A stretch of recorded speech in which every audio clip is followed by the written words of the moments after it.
I feel like this is the most underrated things in AI right now. No one's talking about it. So there's a guy on Twitter, Pitch Deck Guy. He goes and he scrapes SEC filings when people launch a new fund or anything, and he will do cold outreach to them and say, hey, congratulations. I'd love to make a pitch deck for you. Here's my portfolio. What does he charge? $3,500. Nick, Manus has an API that could be fully automated as of today. You're just like giving value to them right away. It's genius. Oh my gosh, that's a great idea. How easy would it be? At first, I was like, this is just deep research. No. Here's what Perplexity Labs does. How do we make money on this?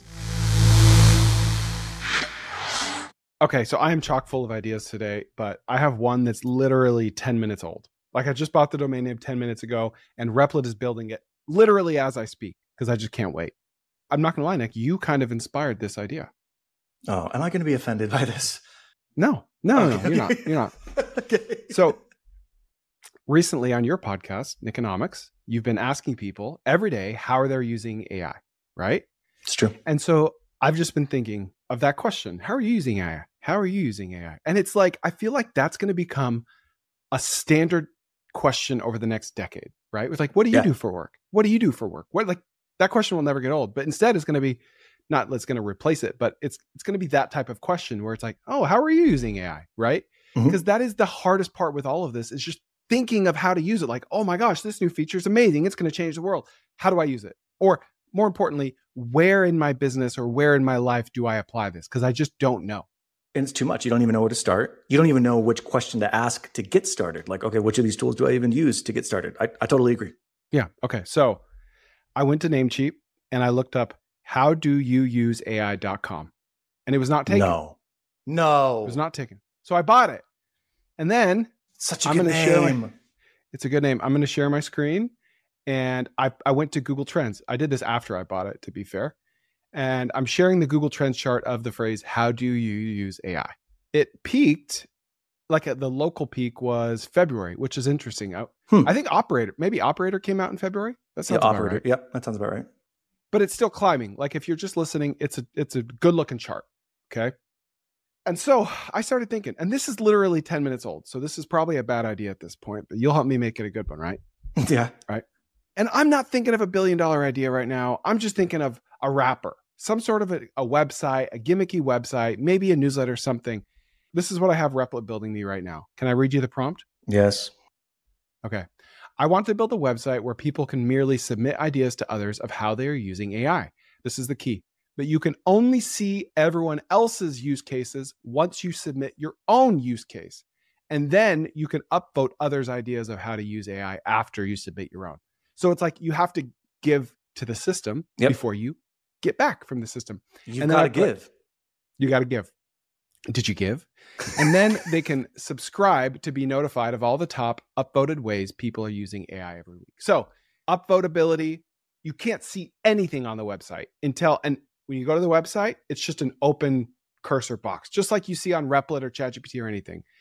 And you could type in ABCD and get something. It doesn't matter, right? And then once you type it in, you can see a bunch of use cases. You can upvote, yada, yada, yada. And then as like a newsletter play or an email capture play, you could say, hey, we'll take the top 5 most upvoted ideas and email them to you every week. What do we think? I love it. I think it's an amazing idea. It's kind of how I feel about AI, generally speaking, is it's an idea generator. I'm the guy who's in a group when we're trying to figure something out. I'll throw out the first bad idea because we kind of need that first bad idea, at least to just second through 13th. Maybe all of them. Maybe every idea is a bad idea. Maybe every idea that comes up that's bad in that conversation they're all from you, for instance. But when you're brainstorming, you need somebody to throw out something first, and then you can make a decision. It's kind of like when you're at home and your wife's like, hey, honey, do you like the blue color for this wall or the yellow color for this wall? No matter what you say, she's going to go with the opposite. It just finally gives her an opportunity to be like, yeah, I don't like that. I'm going to go the other way. Right? Yeah. That's kind of how I view AI is I get like the first iteration from it. And I'm like, I don't like that. And then I start working with it. So I think there's a ton of demand from people just to hear how other people are using AI just for an idea that they can kind of steal and apply to their life. Or like, if you want her to spend time with you, you say, hey, babe, do you want to spend time with Raul or myself tonight, your private tennis coach? And you always suggest Raul because then she'll hang out with you, right? Yeah. Oddly enough, she just always tends to pick Raul. It's really weird. There's really no correlation to what I say. Yeah, and sometimes she doesn't even wait for my answer. It's like she knew what I was thinking. Okay, here's why I like this idea. Again, you and I don't talk before we do these things. One of my ideas today is I love personality quizzes. I know everybody does, because you're like, I want to know which house of Gryffindor, or which house of Hogwarts I would be in. Am I Gryffindor? Am I Slytherin? And you do this personality quiz. Like my son, he wants to know which Marvel character he is. Like we all want to know what our personalities are. And I've created a few of these. So I'm going to share my screen. So here's how this works. I make you free videos. I actually know what I'm talking about. I have no greasy sales pitch at the end. And if you implement what I talk about, you'll make a lot more money and have a better life. And all I ask for in return is that you hit the subscribe button and maybe even the notification bell, just like that. Thank you. Hang with me for a second. I promise that this is going to make sense. I interviewed a bunch of people for my podcast, and I was just like trying to figure out what do they do with AI? And so from all of their answers, I was able to kind of understand which LLMs people use for which use cases. I went to ChatGPT and I was like, help me create this quiz based off of all of this data. And so it helped me create this quiz. I went then to Lovable, and here it is, right? This is the Entrepreneur's Guide to LLMs. Which AI model is right for your business? And there's ChatGPT, there's Claude, there's Perplexity, and there's Grok. And the quiz helps you identify which AI model aligns with your specific business goals, your ideal AI implementation strategy, and which AI tools deliver the highest ROI for your situation. You start the quiz, and then it just starts asking you questions. What's your comfort level with tech, et cetera, et cetera. So I'm not going to go through the whole thing. It's a great idea. But to your point, the thing that AI is really good at right now, these LLMs, is taking a ton of data, filtering it, and kind of regurgitating it in a way that is concise. It's not yet good at creating novel ideas, but it's really good at taking a lot of information and synthesizing it and giving it to you. So along the lines of what you're talking about, I think that there are tons of opportunities to use AI to give other people ideas of how to use AI. This is one example. This will give you an idea of like, should I go with Grok? Should I go with ChatGPT? Should I go with Google? Which one of those? You go through this quiz, you answer some questions, and it just spits out a general, hey, you're not very tech savvy? Just go ChatGPT. It's the best user interface, right? But I think there's a million sort of niche implementation or offerings that you can create around this. How do you know yourself better? Like, I'll just go through this really quickly. I'm just going to click on some of these, blah, blah, blah. And I'll show you at the very end, this is what it looks like. And again, it's using the LLMs. Of course, I got to have a gating mechanism. You got to put in your email if you want to see your score. Boom, here's my profile. I'm the client whisperer. Yeah, my primary model is Claude. And then it gives me all the reasons for that, et cetera. So your idea, which is like a community of sharing idea, and in order to get into it, you've got to give, I think is freaking brilliant, because it just automatically gets people to engage. This is another type of idea playing on that. How do you get AI to reach into you and your insights and give you a recommendation of what might or might not be useful to you? And obviously, this is one way I've kind of applied it. That is amazing. How long did this take you, realistically? So this was the first time I did it, so it took me a couple of hours. If I were to do it now, probably an hour. Because what you have to do is I have to take all the data, synthesize it, put it in a format where then I can go to ChatGPT and say, hey, create the quiz for me. And then ChatGPT creates the quiz, and then I go to Lovable and I go back and forth, blah, blah, blah. And then it creates this. So it honestly doesn't take that much intellectual power. It just kind of takes some time to go through the steps. I'm sure there's a way I could even automate it. I just haven't done it. This is beautiful. So can I keep building on this? Yeah, please. Okay. So along this idea, I think there's a huge opportunity for someone to step into this space. You've heard of Dribble? Okay. And there's another company, Well Found. I was doing some research, Contra. Like, these are niche job boards effectively, where they're only targeting, one specific skill set. Like Dribble is very specific. These are designers. Yeah. Well Found, I believe, is very specific. It's like angel list job listings or something like that. So these are like VC angel listing startups. But they found a niche. They're not in everything to everybody. I think by coupling this like quiz idea with a job board, you could match job seekers and job offerers, employers with each other. That's personality based and not necessarily skill or background based, because many times you get into a position, it's like, oh, they just didn't mesh. They weren't a cultural fit. And most companies, is my belief, if they're a cultural fit, you can kind of train them on the things that you want them to do. So you could apply this, think, to any niche globally. You could apply this to any niche. You could build a company that's just matching people who are digital designers for painting companies. Maybe that's too specific. But I think pretty easily you could build a wrapper, you could build a software platform, et cetera. That's like high level VC land tech opportunity. But I think for smaller companies, so for people like you and I, we could create our own internal quizzes. You're hiring people for your content team. I'm hiring people for my content team. Like Here's a Myers-Briggs for the culture that we want to see in our companies. Exactly. And we have so much data about us, right? We can say like, hey, ChatGPT, create a quiz that somebody can take that will mesh with me. A quiz that will prove if someone is good working for someone that's very insecure. You know what I'm saying? Yeah. Like that would be for you, not like that would not be me. for me. That would be for me. Yeah. Uh-huh. It's asymmetric, right? Like I don't have to pay for Myers-Briggs access. I don't have to have them log into a specific website or get credentials for it. It's like, hey, I created this wrapper, take this quiz. I want to see if we're a mesh. And at least it would give me some insights into where their strengths and weaknesses are. So that would be like an internal thing that pretty much any company pretty easily could create a wrapper that would do that. Dude, what are you going to pay a recruiter to place someone? Like we're talking 30% of first year salary? 10 to 30%. I mean, it just depends on the role Let's say and it's the recruiter. 10. Yeah. $150,000 a year salary, $10,000 to place someone. Let's say you set up an automation to message everyone on LinkedIn that is in HR or in hiring. And you say, listen, I match people with HR departments based on their personality type or their culture fit. But this is very unique. I want to know exactly what your company's culture fit is. Would you mind simply taking this quick quiz? And I'm going to tell you exactly what your score is. And then worst case scenario, I send you some qualified applicants. And then that hiring decision maker, they fill this out. And it might take 10, 20 minutes. It's like a type form. You don't know when it ends. You've got sunk cost fallacy. You're just answering. And it's building like an archetype of your company, exactly the type of person that you like to hire. Yeah. Right. And then it spits out a result. It's like a numerical result or something. And then on the other side of that equation, you send a similar quiz that matches it up with job seekers. And then you can send notifications to the hiring managers of saying, hey, let's say it's a scale of 1 to 100. Hey, your perfect score of a perfect candidate is an 87. Look at these 87s that we just found that just filled out the same form, right? Look at these 85 to 88s that we just found. And then you could match them and place them. Oh, dude. Okay, I'm going to go on the other side of it. This could be a massive differentiator for any company that they build their own quiz.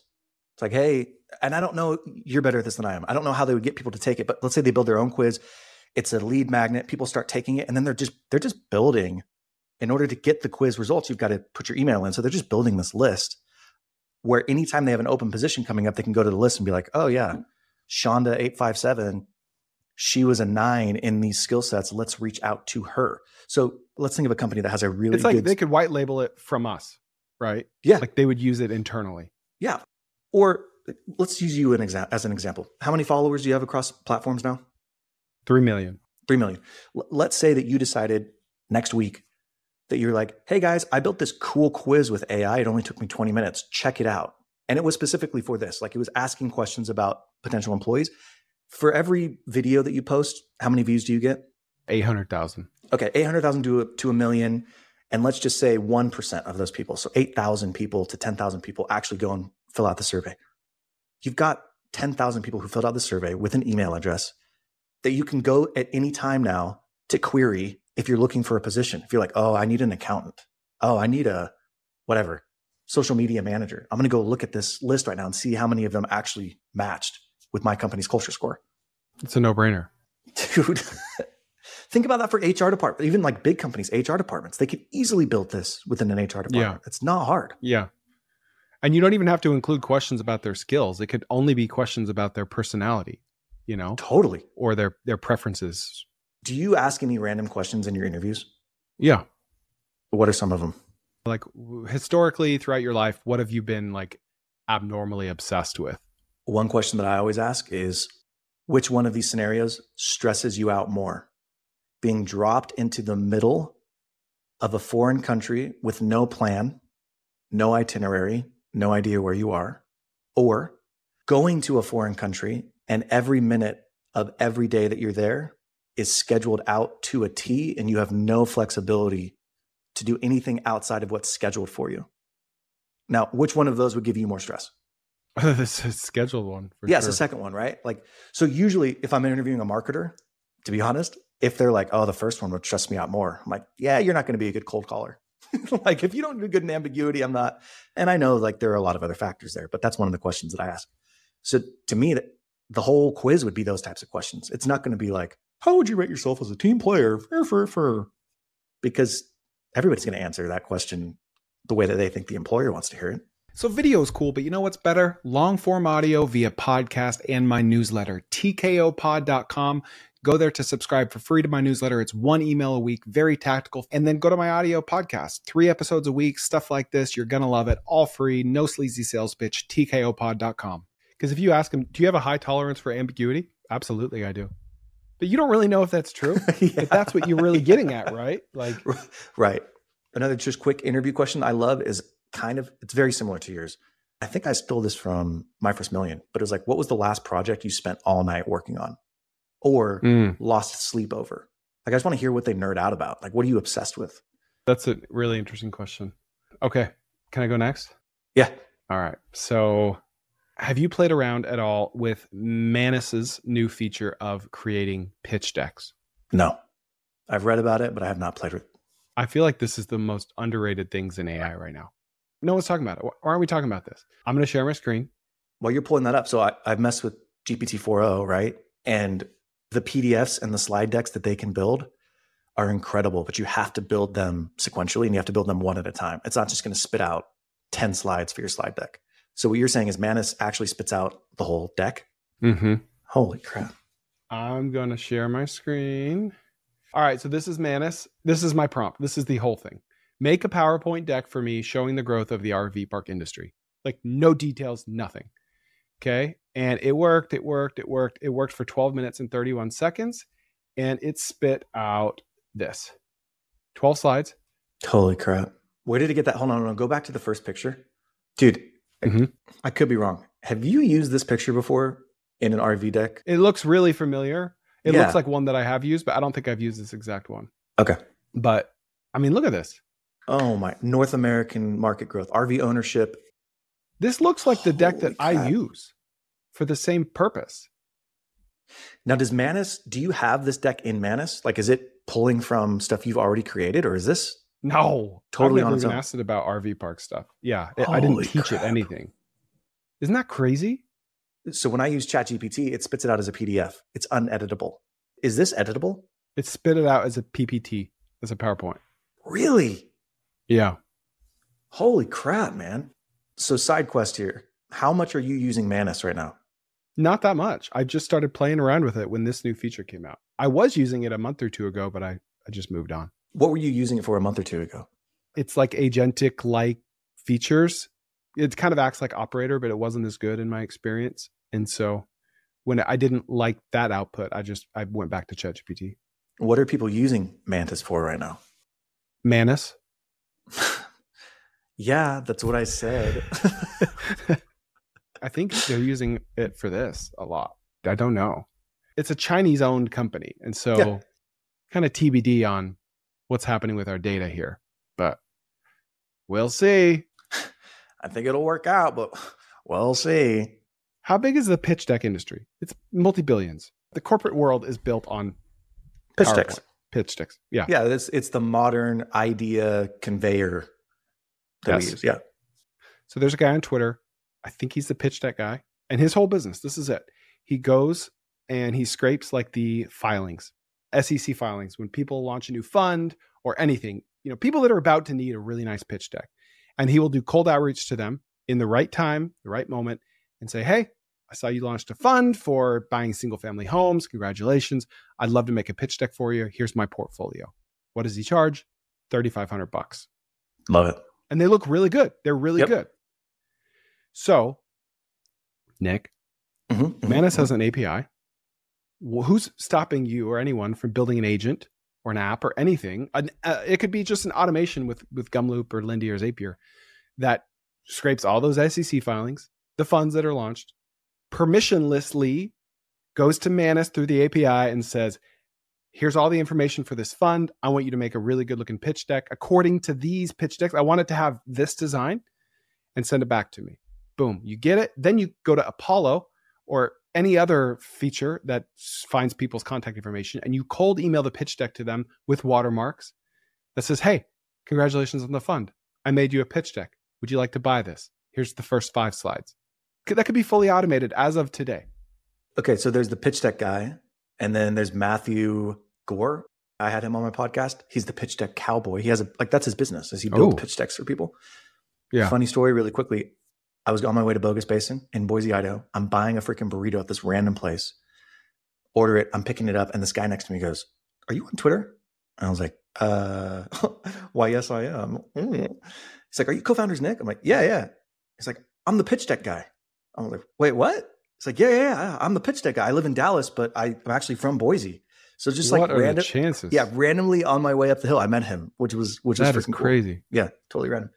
I think that the ability to convey a story is like so valuable that most people think of pitch decks as like, oh, a major presentation, or I'm trying to raise money, or it's like something super serious. I think just the ability of pitch decks to convey any idea is so valuable that, yes, there's the SEC filings, but you could permissionlessly offer this as a marketing agency, as a way to get clients. You're like, hey, Ethan Driscoll, this would be a perfect like cold outreach for him.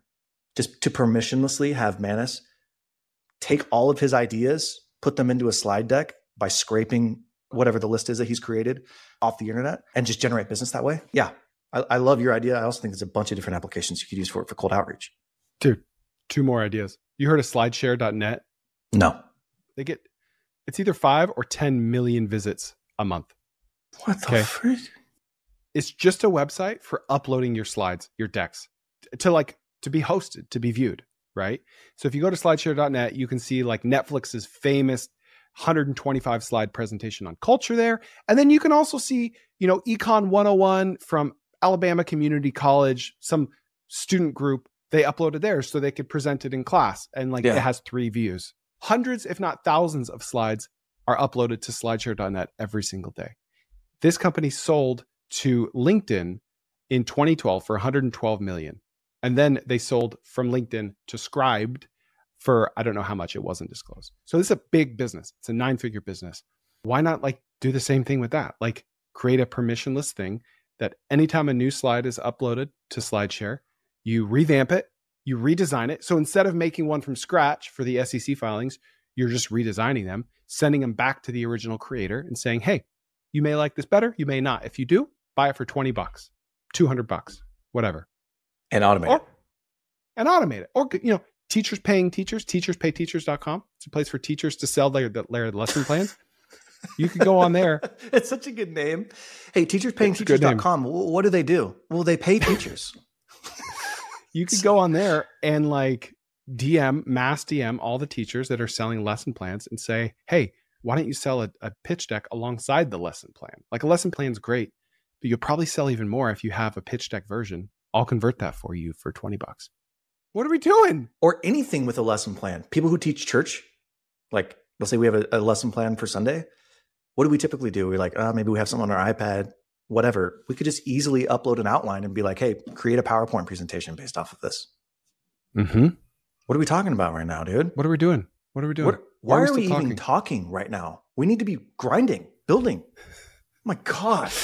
We're wasting our time. Clear the rest of my day. I don't know who Maria is. Oh. Okay. Can I build off of this for a second? Please. All right. So it's not easy, but you and I are talking and we're like, oh, dude, why wouldn't we do this? All we have to do, go to ChatGPT, enter this prompt, blah, blah, blah, blah, blah, and then it automates here. And all of a sudden we've got a product. I still think for many people, the prompt is the hardest thing for them to get past. To think creatively enough in order to get the prompt to give you the output that you want is incredibly hard. And I found something this week that I want to share with you. It's going to be stupid simple, and you're going to make fun of me, but I think has one of the best pieces of advice I've ever gotten when it comes to prompting. Are you ready for it? Yep. All right, here we go. All right, so you've probably seen this. This was a Reddit post, and this guy's talking about how he uses the LLM to generate prompts for him. So in the example that you just gave, where you're sitting there and you're like, I want Manus to create me a slide deck based on this information, but how do I even give it the specific information that I want in order for it to create the slide deck. He's essentially teaching you how to create the prompt by using the LLMs to create the prompt. So the first thing that he does is he tells the LLM, generate a detailed prompt engineering guide. The audience is, let's say, graphic designers. So you can fill in the role there. And the role might look like book author, software developers, customer support, whatever. And then he pastes in 5 examples of how I want my prompt to work. So what he's doing there is he's giving it context to draw on. He's helping the LLM understand what exactly he's looking for by providing it with 5 examples of products that he really likes. You got to give it more context, no matter what Got to you're give it using more context. All right. And now, this is probably the best advice I've ever read, this next one. I then instruct it to, quote, generate a prompt that could have generated the examples outputs and include a better set of examples.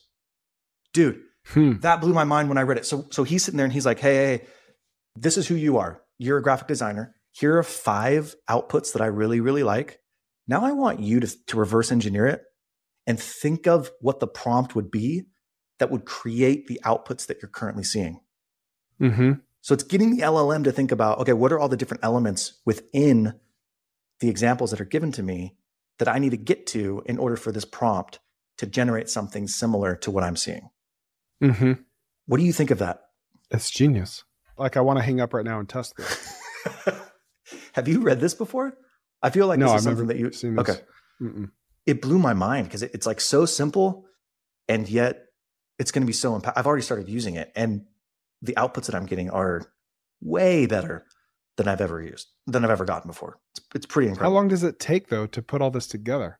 Which part? Like the 5 examples? Yeah. Obviously, it depends on what you're trying to build. I've been using it for content and like podcast ideation. So from that perspective, it's been fairly easy because I kind of know exactly what I'm looking for and I can go and find the outputs. If I was starting a business from scratch, like we were just talking about, the slide deck generator, I would probably have to go and find just 5 slide decks that I think look really good. I don't know where I would go and look. So then the key is to say, all right, look at these 5 slide decks. Give me a prompt that would produce something that looks like these 5. Yeah. And again, back to what we were originally talking about, it may not even give you a good output, but it'll at least start you down the road of messing around with this. So you're going to see the next steps actually build on this. So then he goes to a new chat and it says, generate a detailed prompt evaluation guide. The audience is graphic designer. So what it's telling that LLM is basically help me audit a prompt and give me a guide that I can use to audit that prompt. He then takes that, what it's created, and he pastes it into the original prompt. And then he tells it generate 3 improved alternative prompts based on this, based on the evaluation of the prompt. And then he picks the best one. So effectively what he's doing is he's like getting the LLMs to massage it to a point where he likes it and it makes sense. Now, there were some comments on this that I thought were hilarious. One guy, he was like, I honestly thought of that guy who you love on Instagram, who's always making fun of the business gurus. And the quote was like, and then what I do is I write a prompt that asks it to evaluate the prompting that I wrote in order to evaluate the prompt that evaluates prompts. It was like, wait, what the freak? So he does get pretty meta here, but you're using the LLMs to leverage your time and get you to a place where you can actually create these prompts really quickly. I'm so excited to use this. This is perfect. I know, it's pretty cool, right? Yeah. I've heard about asking the LLM what to ask it. Like, all right, here's what I want. Here's what I'm looking for. I want to make a delicious tomato salad. What should be the prompt I give you to give me the best output possible? That's like level 1. And this is like level 7 of that. There are 2 things that I can remember that have been like, oh, that's genius and always have stuck with me when it comes to AI. One of them you gave me, which was remember this when you're working on a thread and it tells you something or it spits something out and you're like, hey, remember this? Makes a mental note. The other one is this. It's like, okay, I like this graphic design or I like this ad copy. What's a prompt that you would have written in order to get this output? Like that to me is genius because you are reverse engineering. And that's effectively what we're trying to do anyways when we see stuff that we're trying to copy. Oh, that's gold. It's gold, Jerry. All right. What do you know about Perplexity Labs? I know a lot, but assume I know nothing. Okay, cool. Yeah. Because I know a lot, but I know our audience doesn't. Yep. So I didn't know much about it until earlier. I've been playing with it quite a bit. You do have to have the $20 a month Perplexity plan. But at first I was like, oh, this is just deep research. Like Perplexity already had deep research. It was fine. This is just more deep research. No. So here's how Perplexity is different from deep research. So let's say I want to know the market landscape of all the keto apps out there. I want to build a keto app and I want to know how profitable are the ones that already exist?